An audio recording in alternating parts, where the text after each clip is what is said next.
चलिए देखिए दोस्तों, ये यूपीएससी के क्वेश्चन है। और दोस्तों इससे पहले 1995 से लेके 2013 तक इससे पहले वीडियोज में मैंने करा दिया है दोस्तों।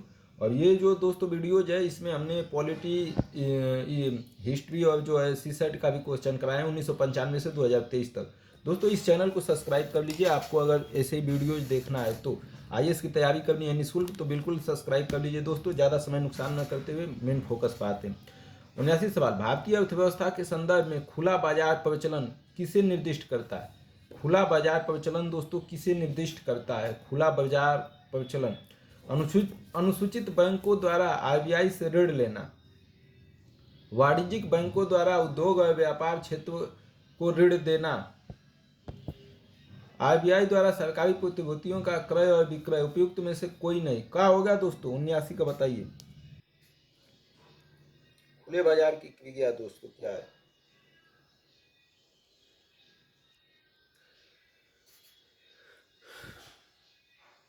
देखिए दोस्तों, इसमें आरबीआई द्वारा सरकारी प्रतिभूतियों का क्रय और विक्रय किया जाता है।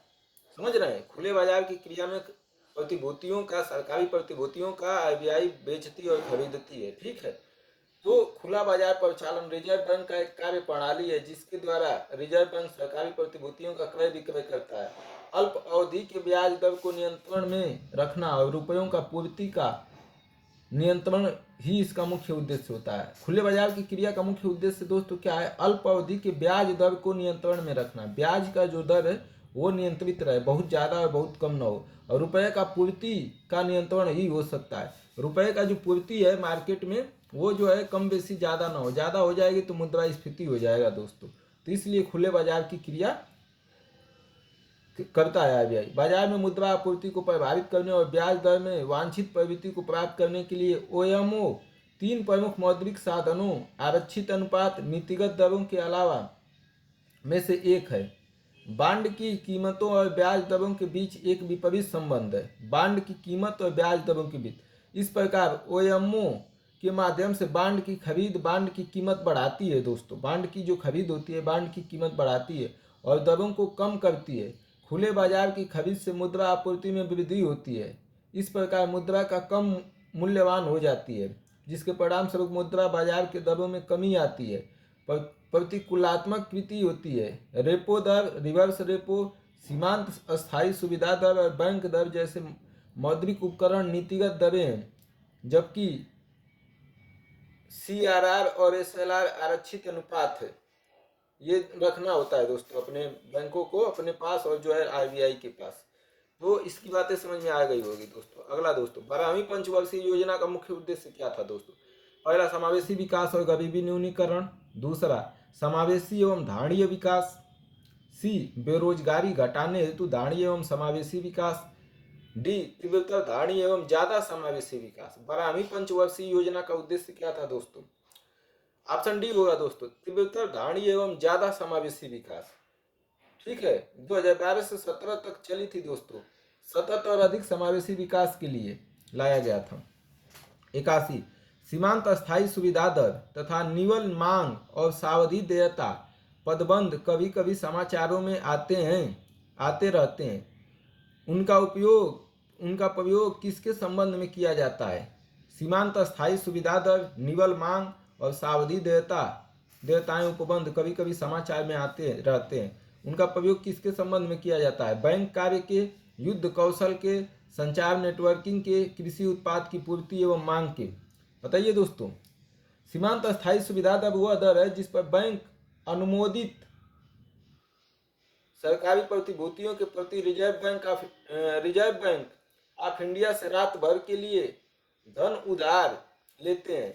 सीमांत अस्थायी सुविधा दर वह दर है जिस पर बैंक अनुमोदित सरकारी प्रतिभूतियों के प्रति रिजर्व बैंक ऑफ इंडिया से रात भर के लिए धन उधार लेते हैं। एक रात के लिए जो उधार लेते हैं दोस्तों उसे सीमांत अस्थायी सुविधा दर कहा जाता है। ठीक। जिस पर बैंक अनुमोदित सरकारी प्रतिभूतियों के प्रति रिजर्व बैंक ऑफ इंडिया से रात भर के लिए उधार लेते हैं। शुद्ध मांग व समय दायित्व सार्वजनिक व अन्य बैंकों के मांग और समय का योग होता है।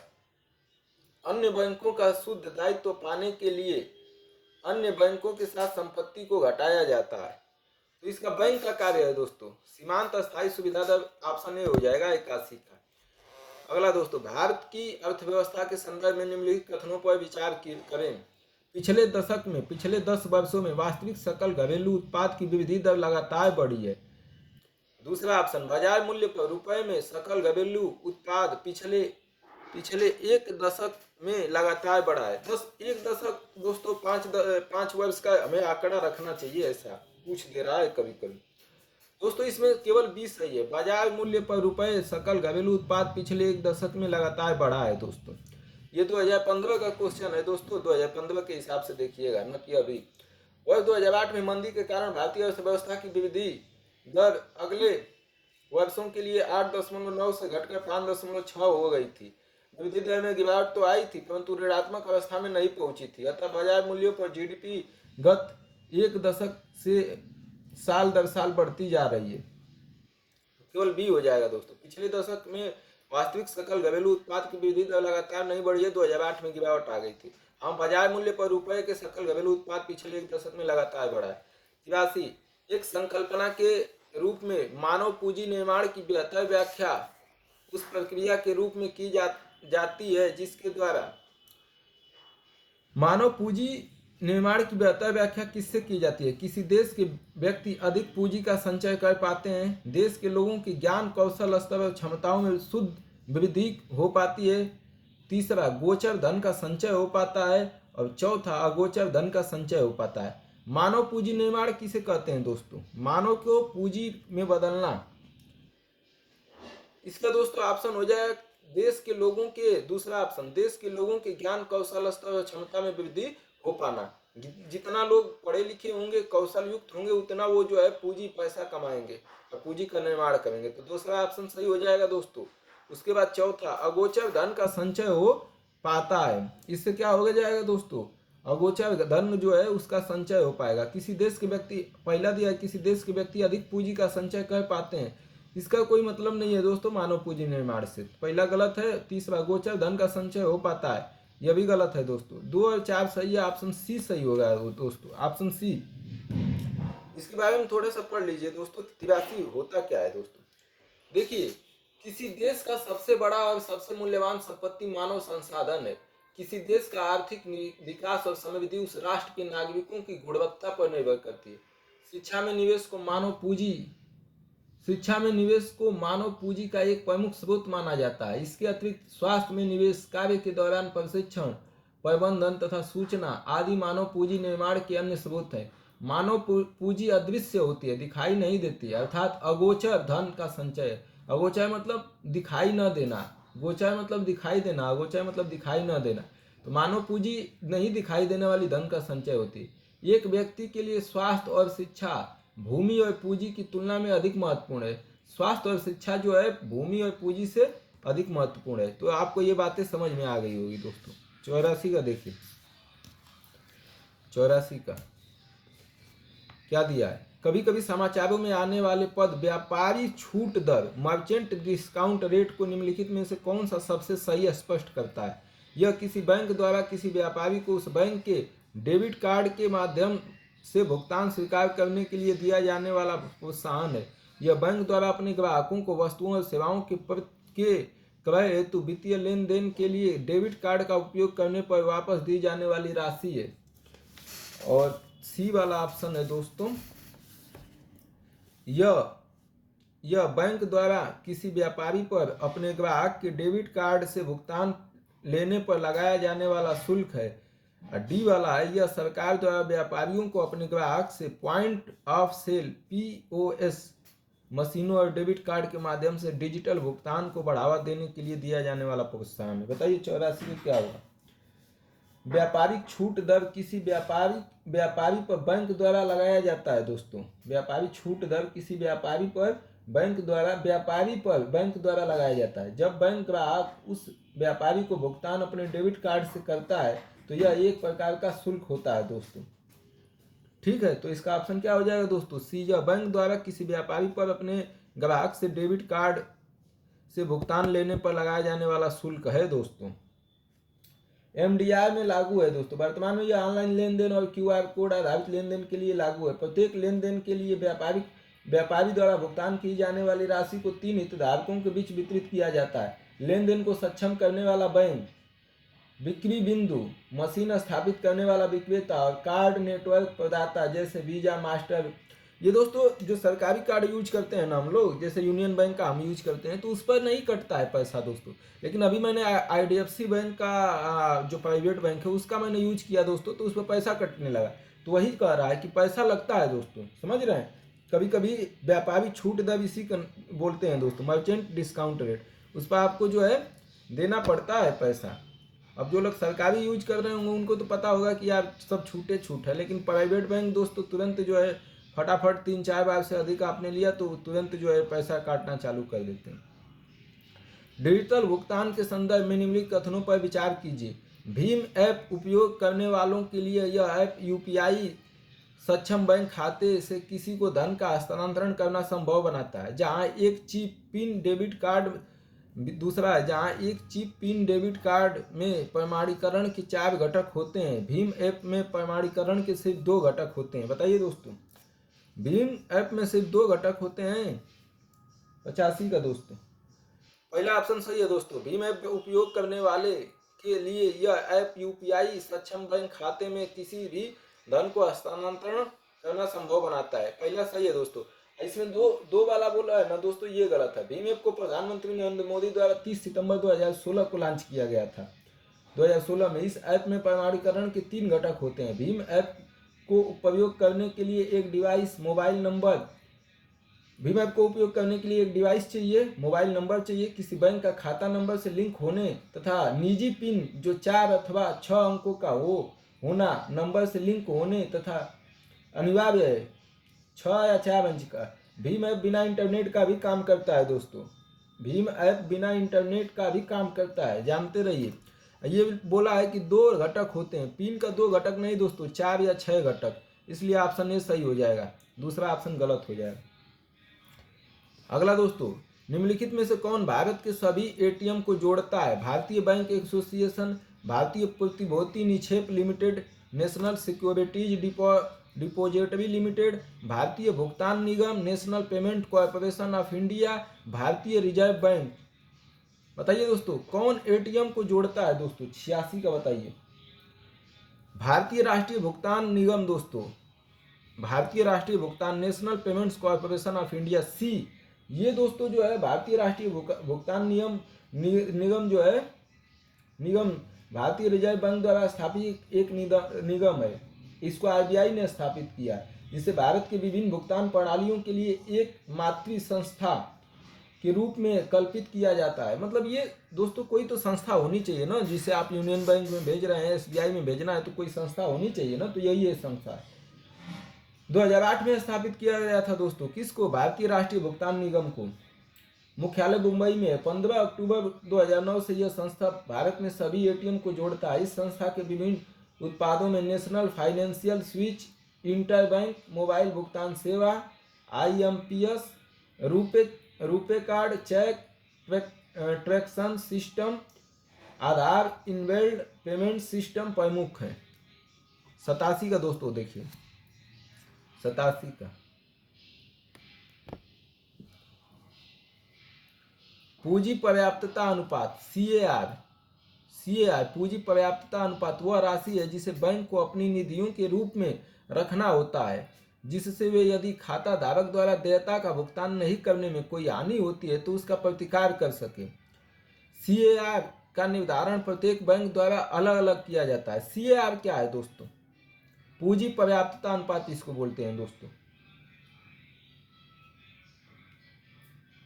देखिए दोस्तों, पूंजी पर्याप्तता अनुपात CAR होता है, SLR होता है और ये रिजर्व, ये सब होता है दोस्तों। इसको थोड़ा सा आप बढ़िया से जान लीजिए। पूंजी पर्याप्तता अनुपात किसी भी बैंक या वित्तीय संस्था को अपनी निधियों के रूप में रखना होता है दोस्तों। यह राशि अग्रिम की तुलना या अनुपात में होता है। जैसे 4% होता है, 5%, ये बैंक अपने पास ही रखेगा दोस्तों। किसी भी बैंक या वित्तीय संस्था को अपनी निधियों के रूप में रखना होता है। यह राशि अग्रिम की तुलना या अनुपात में होती है। भारत में पूंजी पर्याप्तता अनुपात 1992-93 में रिजर्व बैंक द्वारा वासले समिति की सिफारिश के अनुरूप लागू किया गया था। फिर नरसिंहम समिति की सिफारिश के अनुसार इसे बढ़ा अनुपात को चरणबद्ध रूप से 8 से बढ़ाकर 10 करने का निर्णय लिया गया। दोस्तों देखिए दोस्तों, पूंजी पर्याप्तता अनुपात वह राशि है जिसे बैंक को अपनी निजी निधियों के रूप में रखना होता है, जिससे यदि वे खाता धारक द्वारा देयता का भुगतान नहीं करने से कोई हानि होती है तो उसका SLR होता है दोस्तों, और CRR होता है। SLR में दोस्तों तो क्या होता है कि अपने ही पास रखना पड़ता है, और CRR दोस्तों शायद रिजर्व बैंक के पास रखना होता है। CAR का निर्धारण प्रत्येक बैंक द्वारा अलग अलग नहीं होता है दोस्तों, RBI निर्धारण करता है और एक होता है दोस्तों, तो इसलिए का ऑप्शन ए सही हो जाएगा केवल। निम्नलिखित कथनों पर विचार कीजिए। राजकोषीय दायित्व और बजट प्रबंधन FRBM समीक्षा समिति के प्रतिवेदन में सिफारिश की गई है कि वर्ष 2023 तक केंद्र एवं राज्य सरकारों को मिलाकर ऋण GDP अनुपात 60% रखा जाए, जिसमें केंद्र सरकार के लिए 40% तथा राज्य सरकार के लिए 20% हो। राज्य सरकार की GDP के 49% की तुलना में केंद्र सरकार के लिए GDP का 21% घरेलू देयता है, मतलब घर का कर्ज है दोस्तों। राज्य सरकार 49% और जो है केंद्र सरकार 21%। भारत के संविधान के अनुसार यदि किसी राज्य के पास केंद्र सरकार की बकाया देता है तो उसे कोई भी ऋण लेने से पहले केंद्र सरकार की सहमति लेना अनिवार्य है। बताइए दोस्तों, 2018 में पूछा हुआ क्वेश्चन है ये। 88 का क्या हो जाएगा दोस्तों? देखिए दोस्तों, इसमें पहला जो है सही है। पहला राजकोषीय दायित्व और बजट प्रबंधन FRBM एक्ट कहता है दोस्तों कि समीक्षा समिति के प्रतिवेदन में सिफारिश की गई है कि वर्ष 2023 तक केंद्र एवं राज्य सरकारों को मिलाकर ऋण GDP का जो कर्ज है वो 60% रखा जाए, जिसमें केंद्र सरकार 40% कर्ज ले और राज्य सरकार के लिए 20% होना चाहिए। पहला सही है दोस्तों। राज्य सरकारों के GDP के 49% की तुलना में केंद्र सरकार के लिए GDP का 21% घरेलू देयता है, ये गलत है दोस्तों। अभी मैं बताता हूँ इसका क्या होगा। और तीसरा, भारत के संविधान के अनुसार यदि किसी राज्य के पास केंद्र सरकार की बकाया देयता है, मतलब केंद्र सरकार से उधार ले रखा है राज्य ने, तो उसे कोई भी ऋण लेने से पहले अगर कोई और ऋण लेना है उसको किसी दूसरे देश से या जो है, तो उसे केंद्र सरकार की सहमति लेना अनिवार्य है। ये सही है दोस्तों। तो 1 और 3 सही है, इसलिए ऑप्शन सी हो जाएगा दोस्तों। ऑप्शन क्या हो जाएगा? सी हो जाएगा दोस्तों। इसके बारे में थोड़ा सा और मैं बता देता हूँ दोस्तों। NK सिंह समिति की सिफारिश के अनुसार GDP अनुपात में सार्वजनिक ऋण को भारत में राजकोषीय नीति के लिए माध्यम अवधि की सहायता के रूप में माना जाना चाहिए। केंद्र के लिए 40% और राज्यों के लिए 20% उल्लेखनीय है। वर्तमान में 49.4% तथा 21% है। संविधान के अनुच्छेद 293 के अनुसार यदि किसी राज्य के पास केंद्र सरकार की बकाया देयता है तो उसे कोई भी ऋण लेने से पहले केंद्र सरकार से सहमति लेनी पड़ेगी दोस्तों। तो ऑप्शन सी हो जाएगा। 89 का, निम्नलिखित मदों पर विचार कीजिए। छिलका उतरे हुए अनाज, मुर्गी के अंडे पकाए हुए, संसाधित और डिब्बाबंद मछली, विज्ञापन सामग्री युक्त समाचार पत्र। उपयुक्त मदों में से कौन सा से GST वस्तु एवं सेवा कर के अंतर्गत छूट प्राप्त है दोस्तों? किसको छूट दिया गया है GST के अंतर्गत? संसाधित और डिब्बाबंद मछली को वस्तु एवं सेवा कर के अंतर्गत छूट प्राप्त नहीं है दोस्तों। संसाधित और डिब्बाबंद मछली, इसको जो है छूट नहीं है दोस्तों।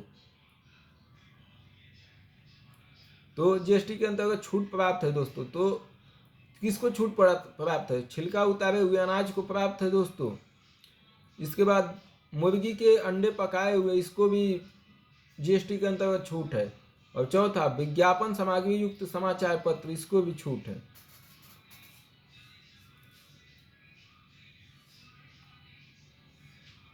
ठीक है, GST में नहीं रखा गया है दोस्तों। संसाधित और डिब्बाबंद मछली, इसमें छूट नहीं है।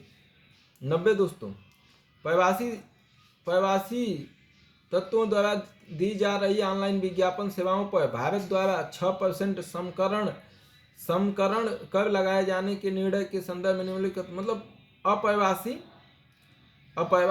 तत्वों द्वारा, मतलब प्रवासी होते हैं जो दूसरे देश में चले जाते हैं, अप्रवासी मतलब अपने देश में जो है ऑनलाइन विज्ञापन सेवाओं पर भारत द्वारा 6% समकर, अगर ऑनलाइन विज्ञापन देता है तो 6% समकर कर लगाए जाने की निर्णय के संदर्भ में निम्नलिखित में से कौन से कथन सही है? यह आयकर अधिनियम के भाग के रूप में लागू किया गया है, आयकर के रूप में लागू किया है।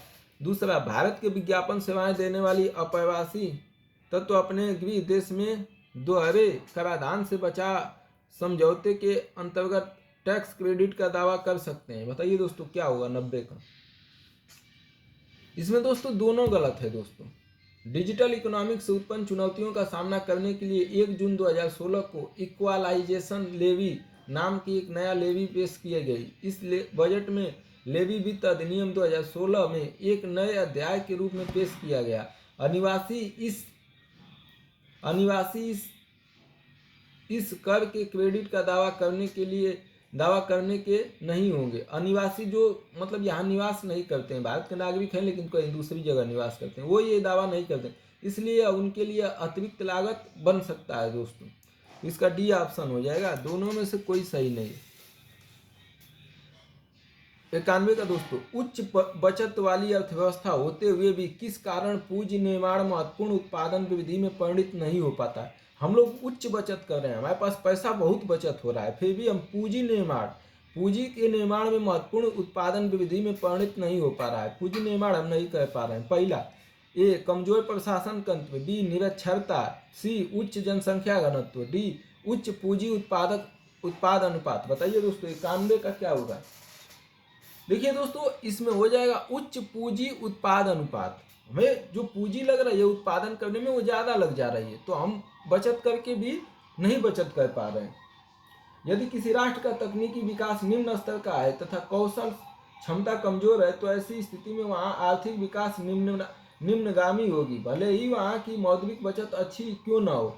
अगर हमें जो है किसी राष्ट्र की तकनीकी विकास निम्न स्तर का है तथा कौशल क्षमता कमजोर है तो ऐसी स्थिति में वहाँ आर्थिक विकास निम्नगामी होगी, भले ही वहाँ की मौद्रिक बचत अच्छी क्यों न हो। जिस देश में पूंजी उत्पाद अनुपात जितना कम होता वह देश उतना ही अधिक आर्थिक विकास करेगा। जितना मतलब पूंजी विकास करने में मतलब पूंजी को निकालने में बनाने में जो उत्पादन लगता है वो अगर कम होगा दोनों का, तब जो है ज़्यादा बचत होगा। अब पता चला कि आप जो है पूंजी बना रहे हैं 100 रुपया और लगाए हैं 90 रुपया, तो 10 ही रुपया का ना बचत हुआ। समझ रहे हैं? अगर जो है आपको पूंजी मतलब जो बनाने में जैसे आपने कमाया 100 रुपया और आपने लगाया 50 रुपया, तो ये बचत हुआ दोस्तों। तो हमारे यहाँ जो है हम जो है पूंजी तो निर्माण करते हैं लेकिन लागत हमारी ज़्यादा लग जा रही। भारत में किस वाणिज्यिक बैंक की परिसंपत्ति में निम्नलिखित में से क्या शामिल नहीं है? भारत में किसी वाणिज्यिक बैंक की परिसंपत्ति निम्नलिखित में से क्या शामिल नहीं है दोस्तों? वाणिज्यिक बैंक पे अग्रिम जमा निवेश। बताइए। डी दिया है मांग तथा अल्प सूचना मुद्रा, money rate call and short notice. 92 को बताइए दोस्तों।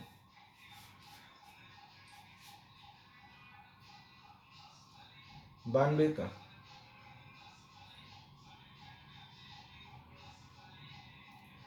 भारत, देखिए दोस्तों बी ऑप्शन हो जाएगा इसमें।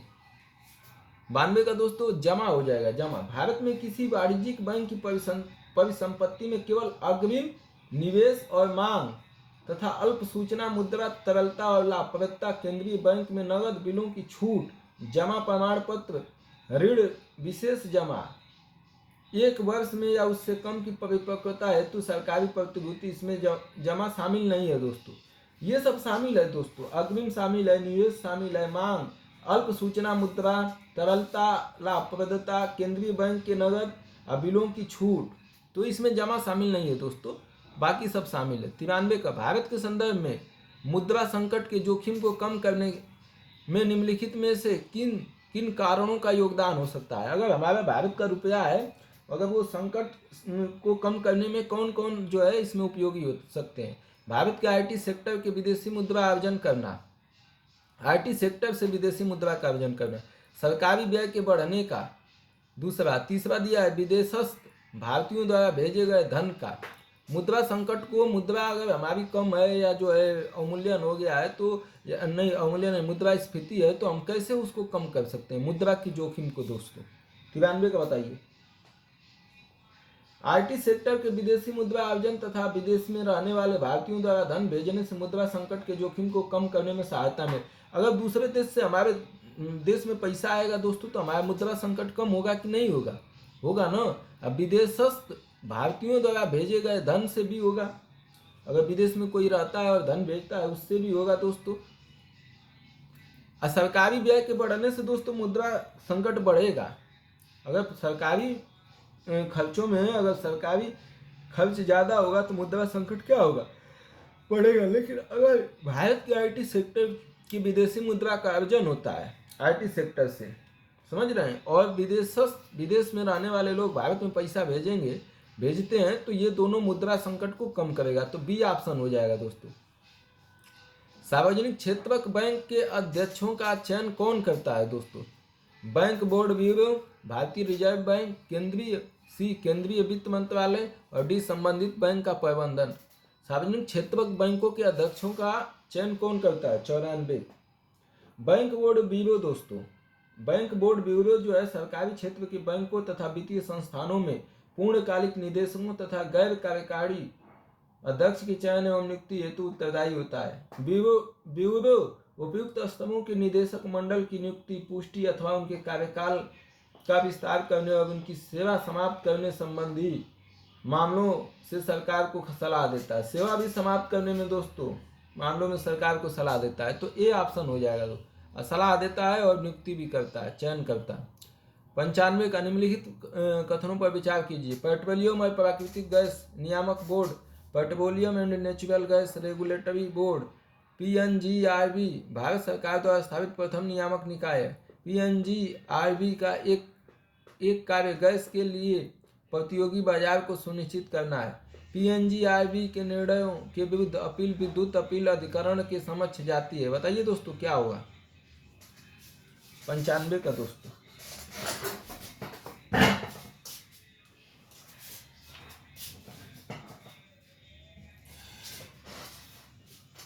ये रहा 95 का क्वेश्चन दोस्तों। बताइए। देखिए दोस्तों, इसमें पेट्रोलियम और प्राकृतिक गैस नियामक बोर्ड, गैस रेगुलेटरी भारत सरकार द्वारा स्थापित प्रथम नियामक निकाय है, गलत है दोस्तों। पेट्रोलियम और प्राकृतिक गैस नियामक बोर्ड PNGRB का गठन अधिनियम 2006 के द्वारा किया गया। इससे पूर्व अनेक नियामक बोर्ड जैसे कि सेबी 1988, बीमा विनियमन और विकास प्राधिकरण IRDA 1999, भारतीय दूरसंचार विनियामक प्राधिकरण TRAI 1997 की स्थापना हो चुकी है। तो पहला ये नहीं है दोस्तों, इसलिए गलत है। PNGRB का एक कार्य गैस के लिए प्रतियोगी बाजारों को सुनिश्चित करना है, बिल्कुल सही है दोस्तों। पेट्रोलियम और प्राकृतिक गैस नियामक बोर्ड का गैस के लिए प्रतियोगी बाजार सुनिश्चित करना है। और PNGRB के निर्णयों के विरुद्ध अपील विद्युत अपील अधिकरणों के समक्ष की जाती है, बिल्कुल सही है। तो बी ऑप्शन हो जाएगा, दोनों सही है दोस्तों, 2 और 3। निम्नलिखित कथनों पर विचार कीजिए। भुगतान प्रणाली आंकड़ों के भंडारण, storage of payment system data के संबंध में भारतीय रिजर्व बैंक के हाल का निर्देश, जिसे प्रचलित रूप से डेटा डिटेक्ट के रूप में जाना जाता है, भुगतान प्रणाली प्रदाताओं पेमेंट सिस्टम प्रोवाइडर को समादेशित करता है कि।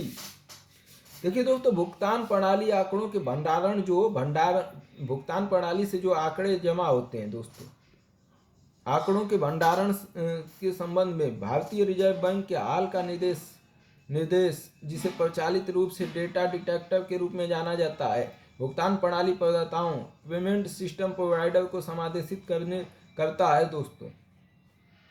ऑप्शन दिया, वे यह सुनिश्चित करेंगे कि उनके द्वारा प्रचालित भुगतान प्रणाली से संबंधित समग्र आंकड़े एक प्रणाली के अंतर्गत केवल भारत में भंडारित किए जाए। वे यह सुनिश्चित करेंगे कि इन प्रणालियों का स्वामित्व और संचालन सार्वजनिक क्षेत्र के उद्यम ही करें। वे कैलेंडर वर्ष की समाप्ति तक भारत के नियंत्रक एवं महालेखा परीक्षक को समेकित प्रणाली लेखा परीक्षक रिपोर्ट प्रस्तुत करेंगे। कौन सा होगा दोस्तों? बताइए। ये है दोस्तों 96 का बताइए दोस्तों। देखिए दोस्तों, ऑप्शन ए हो जाएगा, वे यह सुनिश्चित करेंगे कि उनके द्वारा संचालित भुगतान प्रणालियों से संबंधित समग्र आंकड़ों के प्रणाली के अंतर्गत केवल भारत में भंडारित किए जाएं। आंकड़े जो है भुगतान प्रणाली अगर कोई कंपनी चला रही है तो आंकड़े सिर्फ भारत में ही एकत्रित किया जाए, कहीं और नहीं। ये सब दोनों गलत है दोस्तों, इसलिए खत्म करते हैं। भारत में फर्म के ब्याज व्याप्ति अनुपात इंटरेस्ट कवरेज रेशियो पद का क्या महत्व है? यह उस फर्म जिसे बैंक ऋण देने जा रहा है कि वर्तमान जोखिम को समझने में मदद करेगा। 97 का दोस्तों। इसके बाद क्या बोलेगा अगला दोस्तों? यह उस फर्म जिसे बैंक ऋण देने जा रहा है कि आने वाले जोखिम के मूल्यांकन में मदद करेगा। दूसरा। तीसरा, उधार लेने वाली फर्म का ब्याज व्याप्ति अनुपात जितना अधिक होगा उसका ऋण समाशोधन क्षमता उतनी ही खराब होगी। बताइए दोस्तों, ये तो बहुत आसान है, ये तो सभी लोग कर देंगे।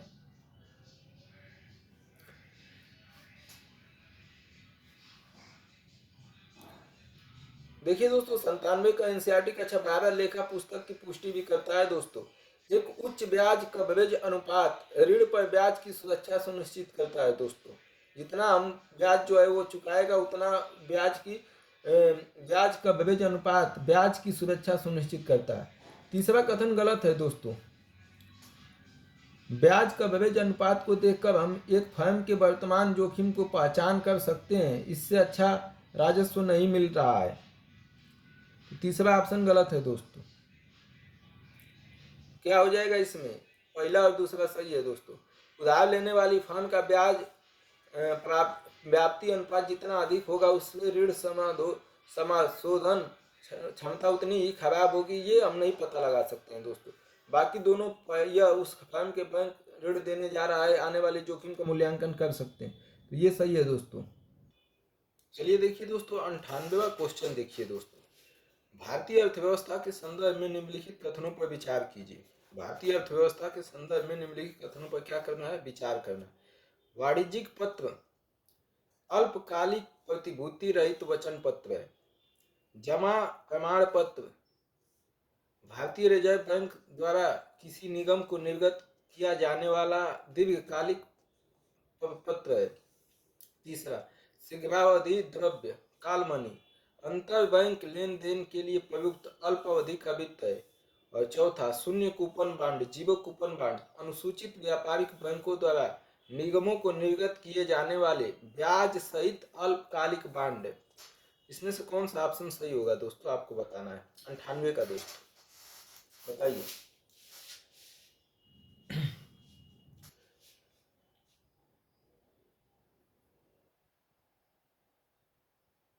देखिए दोस्तों, दूसरा क्या दिया है? जमा प्रमाण पत्र भारतीय रिजर्व बैंक द्वारा किसी निगम को निर्गत किया जाने वाला दीर्घकालिक पत्र है।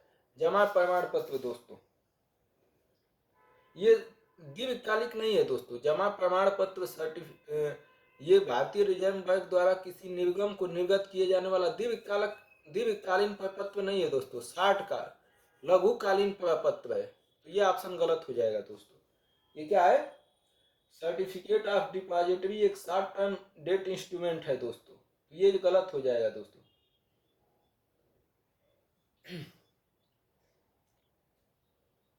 दूसरा क्या हो जाएगा? गलत।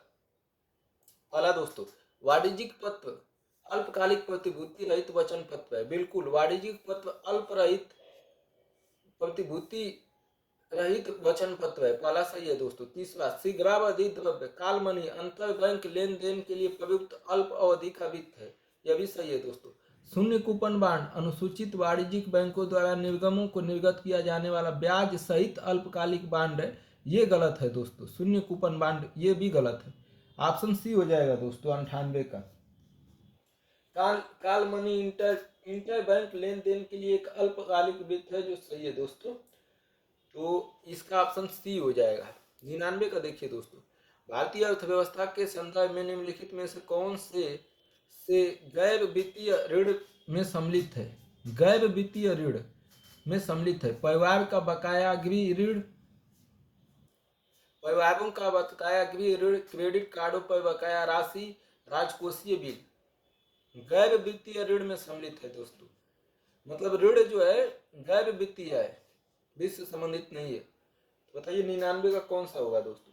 गैर वित्तीय ऋण वित्तीय संस्थानों के ऋण को छोड़ देता है दोस्तों, वित्तीय संस्थानों के ऋण को छोड़ देता है, यानी उन संस्थाओं को जो पूरी तरह से उधार देने और पैसे देने के लिए उधार लेते हैं। दूसरे शब्दों में अगर नाबार्ड, IL&FS आदि ने इससे फिर से उधार देने के लिए धन उधार लिया था तो यह वित्तीय ऋण होगा, और अन्य सभी प्रकार के ऋण गैर वित्तीय ऋण होंगे। सभी तीनों ऋण व्यक्तियों या संस्थाओं द्वारा लिए जाते हैं दोस्तों, जो इसे पुनः उधार नहीं देंगे, लेकिन वे अपने स्वयं के उद्देश्य के लिए धन का उपयोग करेंगे दोस्तों। तो परिवारों का बकाया ऋण, क्रेडिट कार्डों पर बकाया राशि और राजकोषीय बिल, सब सही है दोस्तों। ये भारतीय अर्थव्यवस्था के संदर्भ में गैर वित्तीय ऋण से संबंधित है दोस्तों। ठीक है, समझ में आया कि नहीं? थोड़ा सा पढ़ना पड़ेगा दोस्तों।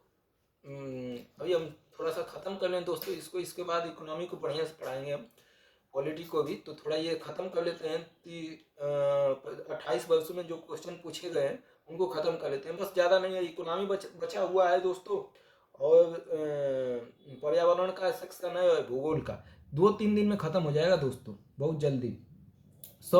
निम्नलिखित में से किससे किसी अर्थव्यवस्था में मुद्रा गुणक में वृद्धि होती है? मुद्रा बढ़ती है, मुद्रा का गुणक होता है दोस्तों। बैंकों में आरक्षित नगदी निधि अनुपात में वृद्धि से, बैंकों के सावधिक चलन निधि अनुपात में वृद्धि से, लोगों की बैंकिंग आदतों में वृद्धि से, देश की जनसंख्या में वृद्धि से। मुद्रा गुणक कैसे होता है? मुद्रा जो है कैसे बढ़ती है बताइए दोस्तों। देखिए दोस्तों, जनसंख्या की बैंकिंग आदत अगर हो जाती है, जनसंख्या जो है लोगों की बैंकिंग आदत हो जाती है तो मुद्रा गुणक हो जाता है। बैंक में लोग पैसा लेन देन बैंक से करने लगते हैं, तब जो है मुद्रा गुणक होता है दोस्तों। तो जनसंख्या की बैंकिंग आदत में वृद्धि से ऋण में वृद्धि होगी, जिससे बैंकिंग प्रणाली में अधिक जमा होंगे, जिससे मुद्रा गुणक में वृद्धि होगी। देश की जनसंख्या में वृद्धि होने पर भी अर्थव्यवस्था में मुद्रा गुणक में वृद्धि आवश्यक नहीं है। अगर देश की जनसंख्या बढ़ती है तो मुद्रा गुणक आवश्यक नहीं है कि बढ़ेगा दोस्तों।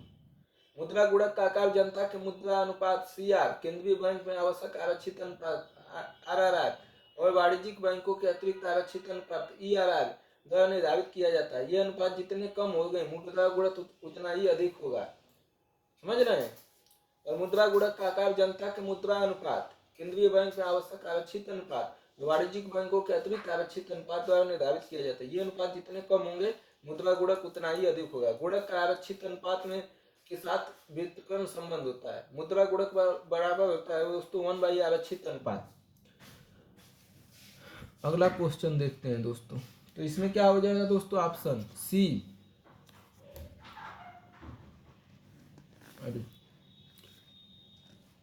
ऑप्शन क्या हो जाएगा? सी। अब 101 का देखते हैं दोस्तों। भारतीय अर्थव्यवस्था के संदर्भ में मांग प्रेरित मुद्रास्फीति, उसमें वृद्धि निम्नलिखित में से किन कारणों से होती है? मांग प्रेरित, मांग के कारण जो है महंगाई बढ़ जाए। समझ रहे हैं दोस्तों? तो किन कारणों से होते हैं? विस्तारित नीतियां, राजकोषीय प्रोत्साहन, मुद्रास्फीति सूचकांक, मजदूरी, इन्फ्लेशन इंडेक्सिंग वेजेज, चौथा उच्च क्रय शक्ति, बढ़ती ब्याज दर। मांग के कारण जो है महंगाई बढ़ जाए, किस कारण से हो सकती है? ऐसी महंगाई कैसे बढ़ सकती है दोस्तों? 101 का बताइए। मांग के कारण महंगाई का बढ़ जाना। देखिए दोस्तों, विस्तारित नीति, अगर नीतियों का विस्तार होगा तो मांग ज्यादा होगी, तो पहला ऑप्शन सही। पहला ऑप्शन क्या हो जाएगा? सही। राजकोषीय प्रोत्साहन, अगर राजकोषीय प्रोत्साहन मिलेगा तो लोगों के पास पैसा अधिक होगा, तो मांग जो है अधिक हो जाएगी दोस्तों, तो इससे भी महंगाई बढ़ सकती है, तो दूसरा भी ऑप्शन हो जाएगा सही। तीसरा, मुद्रास्फीति सूचकांक मजदूरी, मुद्रास्फीति सूचकांक मजदूरी, ये दोस्तों गलत है, अभी बताते हैं कैसे गलत है। चौथा ऑप्शन उच्च क्रय शक्ति, अगर लोगों में खरीदने की क्षमता अधिक हो जाएगी तो मुद्रास्फीति मांग जनित हो सकती है दोस्तों। अब बढ़ती ब्याज दर, ब्याज दर बढ़ेगा दोस्तों तो लोग पैसा ही नहीं लेंगे, मुद्रास्फीति मांग जनित कहाँ हो? लोग के पास पैसा होना चाहिए ना क्रय करने के लिए, तो पांचवा ऑप्शन गलत। तो 1, 2 और 4 ऑप्शन सही है दोस्तों, ए ऑप्शन सही है, ऑप्शन ए सही है दोस्तों। ऋण की ब्याज दर बढ़ने से वस्तुओं और सेवाओं की मांग में कमी आएगी और इसलिए यह मांग को कम करने वाली मुद्रास्फीति को कम करेगा। हमें देखिए दोस्तों, मांग को बढ़ाने वाली कारक खोजना है, समझ रहे हैं ना? तो मांग को जो बढ़ाए तो मुद्रास्फीति सूचकांक मजदूरी, तो ये गलत है दोस्तों। तीसरा तो ऑप्शन ए हो जाएगा। 102 का देखिए दोस्तों, आर्थिक मंदी के समय निम्नलिखित में से कौन सा कदम उठाए जाने की सर्वाधिक संभावना होती है। आर्थिक मंदी दोस्तों होती है ना, लोगों को बेरोजगार होने लगते हैं, लोग काम धाम मिलता ही नहीं है, और जो प्रोडक्शन होता है वो कम होने लगता है, लोग जो है मतलब चीजें कम बनाना चालू कर देते हैं और रोजगार से छटनी होने लगती है। ठीक, तो इसी को बोलते हैं आर्थिक मंदी। कर की दरों में कटौती के साथ साथ ब्याज दरों में वृद्धि करना। आर्थिक मंदी के समय कौन सा कदम उठाया जाना चाहिए जिससे आर्थिक मंदी में कमी है। सार्वजनिक परियोजनाओं पर व्यय में वृद्धि करना, कर की दर में वृद्धि के साथ साथ साथ ब्याज दर में कमी करना, और डी दिया सार्वजनिक परियोजनाओं पर व्यय में कमी करना।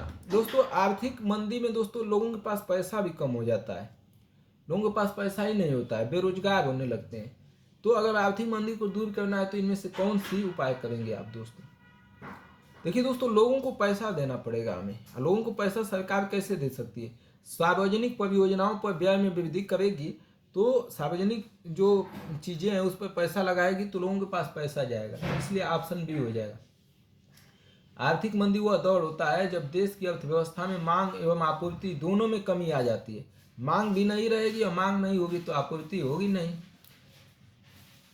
एवं ऐसी परिस्थिति में सरकार के पास भी कोई अन्य उपाय ना होकर केवल सार्वजनिक योजना में वृद्धि करने का उपाय रह जाता है दोस्तों। तो ऑप्शन बी हो जाएगा। 103 का दोस्तों, भारतीय सरकारी बांड प्रतिफल निम्नलिखित में से किन से प्रभावित होते हैं।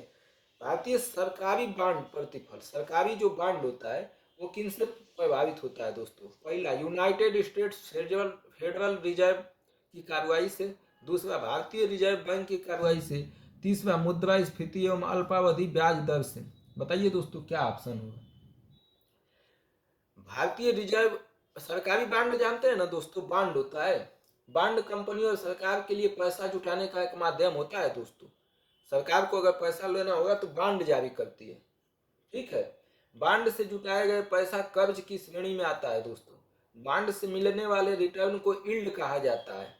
जो रिटर्न मिलेगा, बांड की यील्ड और इसके मूल्य का आपस में उल्टा संबंध होता है। इसका मतलब है कि बांड की कीमत घटने पर, अगर बांड की कीमत घटने पर उसके यील्ड बढ़ जाते हैं, बांड की कीमत बढ़ने पर उसकी यील्ड जो है घट जाती है।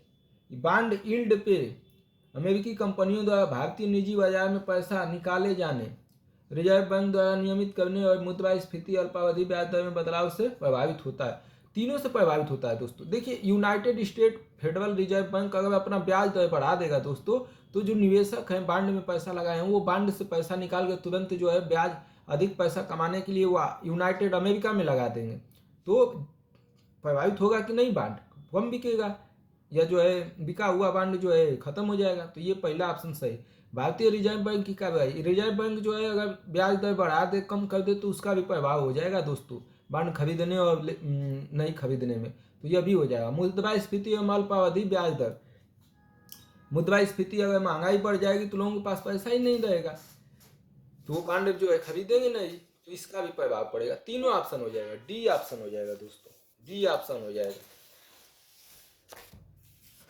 दोस्तों। हमारा आराम से पढ़ाएंगे, और जिनको पढ़ना है ठीक है, नहीं पढ़ना है तो कोई दिक्कत नहीं, इधर आराम से ज़िंदगी चलानी है, कम से कम समझ में आए। और आईएएस की सबसे बड़ी प्रॉब्लम है कि हम समझ ही नहीं पाते। भारतीय अर्थव्यवस्था के संदर्भ में निम्नलिखित कथनों पर विचार कीजिए। विचार करना है दोस्तों भारतीय अर्थव्यवस्था के संदर्भ। पहला, यदि मुद्रास्फीति अत्यधिक है, महंगाई अधिक है, तो भारतीय रिजर्व बैंक आरबीआई संभावित रूप से सरकारी प्रतिभूतियां खरीद सकता है, सरकारी प्रतिभूतियां खरीद सकता है दोस्तों, कह रहा है। यदि रुपए की तेजी से मूल्य ह्रास हो रहा है, रुपए का मूल्य गिर रहा है, तो आरबीआई बाजार से डॉलर को संभावित रूप से विक्रय कर सकता है, डॉलर को बेच सकता है। तीसरा, यदि यूएस या यूरोपीय संघ में ब्याज दरें गिरती होती है, तो इससे संभावित रूप से आरबीआई की डॉलर की खरीद को प्रेरित कर सकता है। 104 का बहुत ही आसान है दोस्तों, और इसको हम समझते हैं कि सब लोग बता सकते हैं दोस्तों। भारतीय अवस्था देखिए दोस्तों, यदि मुद्रास्फीति अधिक है, महंगाई अधिक है, तो तो भारतीय रिजर्व बैंक आरबीआई संभावित रूप से सरकारी प्रतिभूति खरीदना। देखिए दोस्तों, मुद्रास्फीति मतलब महंगाई का बढ़ा होना। महंगाई जो है बढ़ गई है। महंगाई दो कारण से बढ़ती है दोस्तों। एक तो उत्पादन कम हो जाए और दूसरा मार्केट में पैसा ज़्यादा हो जाए, लोगों के पास पैसा ज़्यादा हो जाए तो महंगाई बढ़ जाएगी। या तो जो है लोगों के पास पैसा खूब हो जाए तो महंगाई बढ़ जाएगी, या तो उत्पादन में कमी आ जाए। जैसे 20 किलो टमाटर की मांग है, 2 ही किलो टमाटर हुआ, तो महंगाई बढ़ने का दो तरीका है। देखिए दोस्तों, जब मार्केट में पैसा ज़्यादा हो जाएगा तो पैसा खींचना पड़ेगा आरबीआई को मार्केट से। मान लीजिए सबके पास पैसा 1-1 लाख रुपया हो गया, तो सोचिए महंगाई बढ़ेगी कि नहीं बढ़ेगी? बढ़ेगी ना। तो उस 1-1 लाख रुपए को सरकार आरबीआई जो है खींचेगी पैसे को। आरबीआई खींचने के लिए क्या कर दी, सरकारी प्रतिभूति होता है दोस्तों, कागज टाइप का, वो सरकार आरबीआई जो है बेचती है, खरीदती है। अगर बेचेगी आरबीआई तो पैसा आप किसको देंगे? आरबीआई को देंगे। अगर खरीदेगी तो प्रतिभूति अगर आरबीआई खरीदेगी तो पैसा किसको देगी? आपको देगी। तो अगर मार्केट से पैसा खींचना है तो आरबीआई को प्रतिभूति बेचना पड़ेगा कि खरीदना पड़ेगा? बताइए। मार्केट से पैसा खींचना है तो आरबीआई को सरकारी प्रतिभूति बेचना पड़ेगा कि खरीदना पड़ेगा? खरीदना पड़ेगा ना। खरीदेगी आरबीआई जो है, नहीं बेचना पड़ेगा दोस्तों, बेचना पड़ेगा। बेचेगी तो पैसा लोग जो है किसको देंगे? आरबीआई को। तो इसमें क्या कर रहा है कि यदि मुद्रास्फीति अधिक है तो भारतीय रिजर्व बैंक आरबीआई संभावित रूप से सरकारी प्रतिभूति खरीद सकती है। प्रतिभूति अगर खरीदेगी तो पैसा जो है जनता को देना पड़ेगा। खरीद सकती है, खरीदेगी तो नहीं खरीदेगी तो ठीक है। प्रतिभूति अगर खरीदेगी दोस्तों, अगर प्रतिभूति जो है जनता को जो दी है वो खरीदेगी तो पैसा मार्केट में जाएगा दोस्तों। पैसा कहाँ जाएगा? मार्केट में। जैसे मैंने प्रतिभूति खरीद रखा था आरबीआई का, अब आरबीआई जो है खरीदेगी हमसे, तो आरबीआई हमसे खरीदेगी तो हमको पैसा देगी, और पैसा देगी तो फिर जो है महंगाई और बढ़ेगी, क्योंकि मार्केट में पहले से ही पैसा बहुत ज़्यादा है, इस कारण महंगाई बढ़ी हुई है।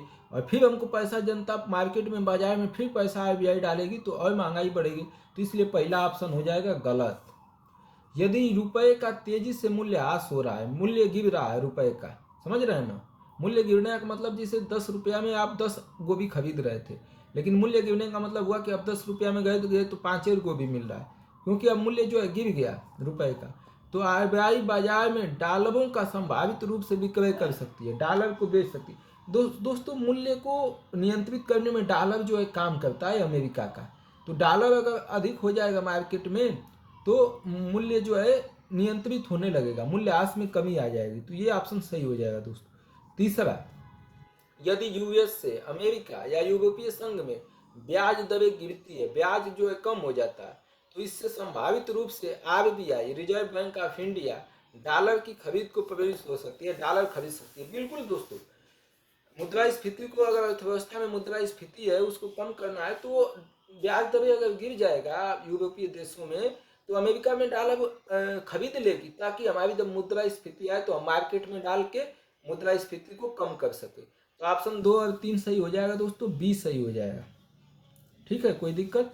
अब देखिए, भारतीय अर्थव्यवस्था के संदर्भ में मुद्रास्फीति संलग्नक बांड, मुद्रास्फीति के साथ लगे हुए बांड से क्या लाभ है? सरकार, देखिए दोस्तों, मुद्रास्फीति संलग्नक बांड को आईआईबी लिखा है दोस्तों। तो आईआईबी के रूप में अपने ऋण ग्रहण पर कूपन दरों को कम कर सकती है। अगला, आईआईबीएस निवेशकों को मुद्रास्फीति के बारे में अनिश्चितता से सुरक्षा प्रदान कर सकते हैं, और आईआईबीएस पर प्राप्त ब्याज और साथ ही साथ पूंजीगत लाभ कर योग्य नहीं होते, उस पर टैक्स नहीं लगता है। बताइए दोस्तों, 105 का क्या होगा? बताइए।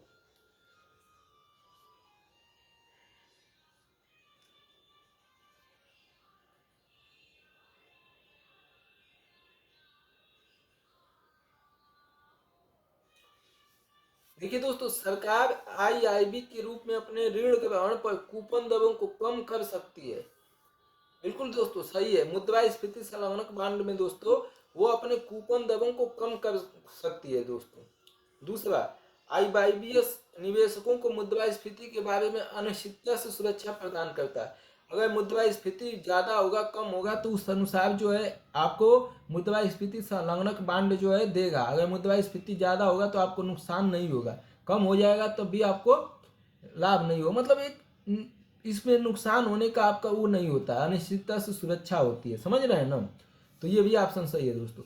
आईबीबीएस पर प्राप्त ब्याज और साथ ही साथ पूंजीगत लाभ कब योग्य नहीं है? कब योग्य है दोस्तों? टैक्स तो देना पड़ेगा। तीसरा ऑप्शन गलत है दोस्तों, 1 और 2 सही है। सरकार आईआईबी के माध्यम से अपने उधार पर कूपन दरों को कम कर सकती है। मुद्रास्फीति संलग्नक बांड निवेशकों को मुद्रास्फीति के संबंध में अनिश्चितता से सुरक्षा प्रदान करते हैं। ठीक है, तो ये हो गया दोस्तों। अगला 106 नंबर देखिए, भारतीय अर्थव्यवस्था के संदर्भ में निम्नलिखित कथनों पर विचार कीजिए। घरेलू वित्तीय बचत का एक भाग सरकारी ऋण ग्रहण के लिए जाता है। सरकार ने जो ऋण लिया है वो तो हमारा जो घरेलू का पैसा बचता है वो सरकार के जो ऋण लिया है उसको देने के लिए एक जाता है। दूसरा, नीलामी में बाजार संबंधित दरों पर जारी दिनांकित प्रतिभूतियां आंतरिक ऋण का एक बड़ा घटक होती है। बताइए दोस्तों 106 का। दोनों सही है दोस्तों। घरेलू बचत का एक भाग जो है सरकार ऋण ले रखी है, अभी 60% जीडीपी का कर्ज है हमारे पास, तो ऋण कर्ज देना पड़ता है दोस्तों। तो पहला ऑप्शन सही। नीलामी में बाजार संबंधित दरों पर जारी दिनांकित प्रतिभूतियां आंतरिक ऋण का एक बड़ा घटक होती है दोस्तों। नीलामी में जो आंतरिक ऋण का क्या होती है, एक बड़ा घटक होती है। घरेलू बचत के महत्व का अंदाजा इस बात से लगाया जा सकता है कि एक परिवार ही एकमात्र ऐसा खंड है जो अर्थव्यवस्था में शुद्ध वित्तीय अधिशेष क्षेत्र है। अन्य सभी खंड अर्थात सार्वजनिक क्षेत्र, निजी क्षेत्र और सामान्य सरकार घाटे में है। साथ ही मार्च 2019 के अंत में आंतरिक ऋण में विपणन योग्य प्रतिभूतियों की हिस्सेदारी 84% थी, जो मार्च 2018 में 86% से थोड़ा कम है। 107 का दोस्तों, यूएस फेडरल रिजर्व की सख्त मुद्रा नीति पूंजी पलायन की ओर ले जा सकती है। दूसरा दिया है दोस्तों, पूंजी पलायन वर्तमान विदेशी वाणिज्यिक ऋण ग्रहण वाली फर्मों को की ब्याज लागत को बढ़ा सकता है। तीसरा, घरेलू मुद्रा का अवमूल्यन ईसीबीएस का संबंध मुद्रा जोखिम को घटाता है। बताइए दोस्तों 107 का क्या होगा?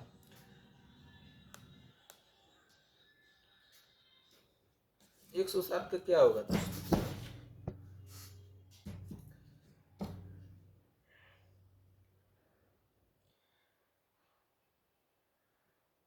देखिए दोस्तों, पहला, यूएस फेडरल रिजर्व की सख्त मुद्रा नीति पूंजी पलायन की ओर ले जाती। अगर अमेरिका अपना ब्याज ज्यादा देने लगेगा अपने बैंकों को जो है पैसा रखने पर, तो यहाँ से जो निवेशक भारत में पैसा लगाए हैं वो तुरंत निकाल लेंगे पैसा, अमेरिका के बैंक में लगा देंगे, क्योंकि वहाँ ब्याज ज़्यादा मिल रहा है। तो भारत में कम ब्याज लेके हम क्या करेंगे? तो यूएस अगर फेडरल रिजर्व की सख्त मुद्रा नीति अपनाएगा तो पलायन की ओर ले जा सकती है, हमारा पैसा जो है पलायन कर जाएगा अमेरिका की ओर। तो पहला सही। पूंजी पलायन वर्तमान विदेशी वाणिज्यिक ऋण ग्रहण, विदेश की जो वाणिज्यिक ऋण ग्रहण ईसीबीएस वाली फर्मों को ब्याज लागत को बढ़ा देती है। बिल्कुल दोस्तों, पूंजी जो पलायन होता है वो विदेशी वाणिज्यिक ऋण ग्रहण वाली फर्मों की ब्याज लागत को क्या हो जाती है? बढ़ा देती है।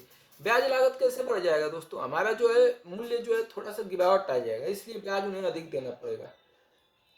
ऐसे समझे। देखिए, यूएस फेडरल रिजर्व की सख्त मौद्रिक नीति का मतलब होगा उच्च ब्याज दरें, जिसका अर्थ होगा भारत से बाहर पूंजी पलायन और परिणाम प्रवाह। घरेलू मुद्रा के मूल्यह्रास से घरेलू मुद्रा के संदर्भ में विदेशी मुद्रा ऋण के मूल्य में वृद्धि होगी। इसलिए स्थानीय मुद्रा का एक महत्वपूर्ण मूल्यह्रास बकाया ऋण के स्थानीय मुद्रा मूल्य में वृद्धि में रूपांतरित करेगा।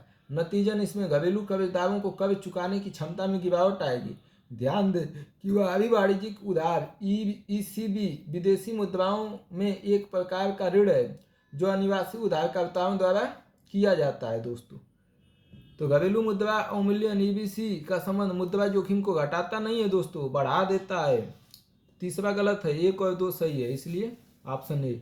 भारत में निम्नलिखित में से कौन मुद्रास्फीति को नियंत्रित कर कीमत स्थिरता बनाए रखने के लिए उत्तरदायी है?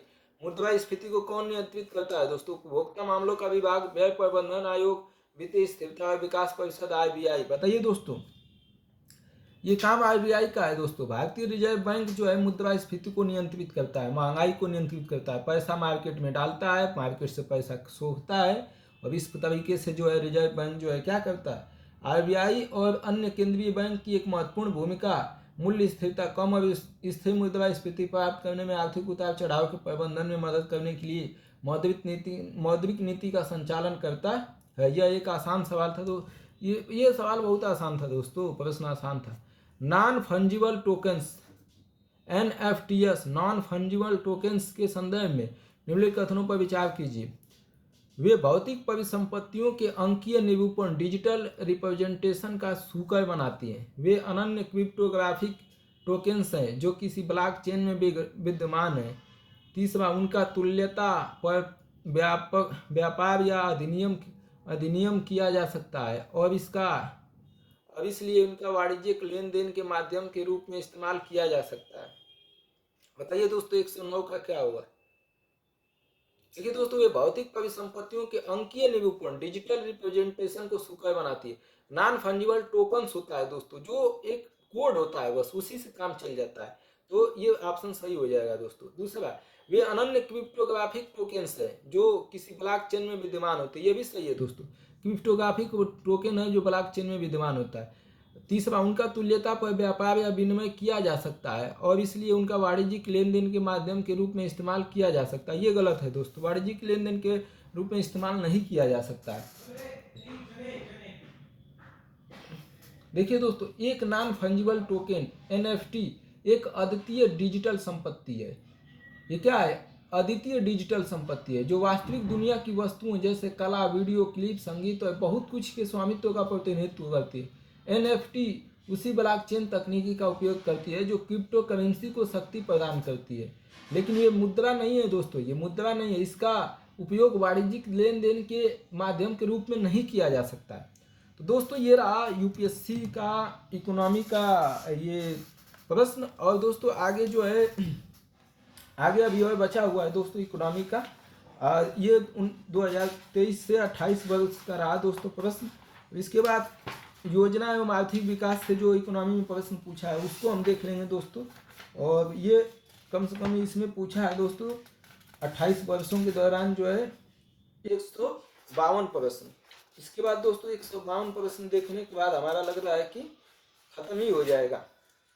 इसके बाद एक और बचेगा दोस्तों, एक और बचेगा आपका राष्ट्रीय अर्थव्यवस्था एवं कृषि। इससे 34 प्रश्न पूछा है दोस्तों। इसके बाद जो है इकोनॉमी खत्म, मतलब आज ही हम इकोनॉमी का पूरा अंत करेंगे दोस्तों। तो इसलिए हमारे YouTube चैनल को जुड़े रहें दोस्तों, और बेहतरीन जो है निःशुल्क शिक्षा के प्राप्त करने के लिए धन्यवाद दोस्तों। हमारे YouTube चैनल को सब्सक्राइब करने वाले सभी लोगों को दिल से धन्यवाद, और देखने वाले मेहनती छात्रों को और गाँव के गरीब युवा IAS OAS बने, इसके लिए हम प्रतिबद्ध हैं दोस्तों। धन्यवाद।